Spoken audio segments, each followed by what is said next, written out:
हाय, मी मृण्मयी अवचट। अनेकदा आपल्याकडे चांगल्या साड्या कपाटात पडून राहतात आणि त्यातल्या त्यात ज्या कॅज्युअल साड्या असतात त्याचा वापर कमी होतो। हल्ली आपण काठापदराच्या सिल्कच्या साड्या याच फंक्शनमध्ये नेसतो, त्यामुळे सिंथेटिक साड्या किंवा प्लेन साड्या ज्याच्यावर पेंटिंग केलेले काठ आहेत किंवा थोडासा कॅज्युअल लुक असलेल्या ज्या साड्या आहेत त्याचा वापर कमी होतो। अशा साड्यांपासून आपण छान ट्युनिक्स आणि कुर्तीज करू शकतो। हाच एक कॉन्सेप्ट आहे।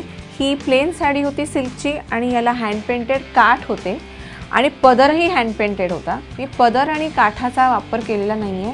प्लेन साडी मी घेतली आहे आणि त्याचाच अस्तरासारखा वापर करून 2 लेयर्स दिलेत, त्यामुळे कुर्ती ही थोडी स्टाइलिश वाटते। लेयर आल्यामुळे त्याला अनइवन शेप सुद्धा दिलाय जरा ट्रेंडी करायला, आणि काठाचा वापर हा फक्त असा साइडला केलाय।